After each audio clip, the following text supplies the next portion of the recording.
আপনারা জানেন যে গত জুলাই মাসে আমাদের বাপ্তা এলাকায় একটা চুরি মামলা হয়। চুরি মামলার প্রেক্ষিতে যে চুরি মামলা যে অজ্ঞাতনামা আসামি ছিল তাদেরকে আমরা গ্রেপ্তারের চেষ্টা করি। এর খবর পেয়ে এলাকার জনৈক দুই ব্যক্তি, তো ওখানে শেখ ফরিদ নামে একজনের নাতি আছে জিতু নামে, তিনি মামলায় অভিযুক্ত বা তাকে পুলিশের হাত থেকে বাঁচাবে এই কথা বলে একটু টাকা দাবি করে।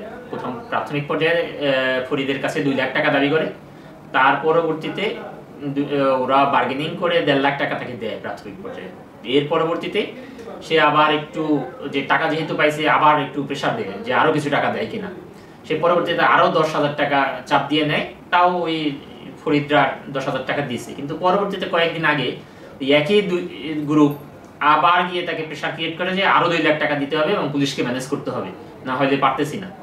এই কথা বলার পরিপ্রেক্ষিতে তখন ওই শেখ ফরিদ বা তাদের যে লোকজন আছে তাদের সন্দেহ হয় যে এইভাবে বারবার চাপ দিয়ে আমাদের কাছ থেকে টাকা নিচ্ছে, এটা তো আসলে ভালো লক্ষণ না, আমাদেরকে পেয়ে বসতেছে। তখন আমাদেরকে অবহিত করে এবং আমরা ঘটনার সত্যতা পাই। সত্যতা পাওয়ার প্রেক্ষাপটে আমরা 2 জনকে গ্রেপ্তার করতে সক্ষম হই। একজন হচ্ছে মোহাম্মদ রাকিব, বয়স 30, আর একজন হাসান, বয়স 20-এর মতো। তো 2 জনকে আমরা গ্রেপ্তার করতে সক্ষম হই এবং ঘটনার তদন্তে এবং জিজ্ঞাসাবাদে, প্রাথমিক জিজ্ঞাসাবাদে তারা 2 জনেই আমাদের কাছে স্বীকার করেছে যে তারা পুলিশকে টাকা দিতে হবে এই পরিচয় দিয়ে তাদের কাছ থেকে চাঁদাবাজি করেছে এবং অলরেডি 2 বার করেছে। আর একবার যখন গেছে তখন তারা পুলিশকে তথ্য দেয়, তাদেরকে আমরা গ্রেপ্তার করতে সক্ষম হয়েছি। তাদের বিরুদ্ধে কি মামলা রুজু করা হয়েছে? চাঁদাবাজির অভিযোগে মামলা থানায় রুজু হয়েছে এবং বিধি মোতাবেক তাদের বিরুদ্ধে ব্যবস্থা গ্রহণ করা হবে। একই সাথে আমরা একটা মেসেজ দিতে চাই যে পুলিশ সুপার জনাব মোহাম্মদ শরীফুল হক স্যারের নেতৃত্বে ভোলা জেলা পুলিশ সমস্ত ধরনের চাঁদাবাজির বিরুদ্ধে তাদের তৎপরতা জেলা পুলিশ অক্ষুণ্ণ রাখবে। আচ্ছা, যার কাছ থেকে টাকা নিছে সে কি আসলে মামলার আসামি ছিলেন?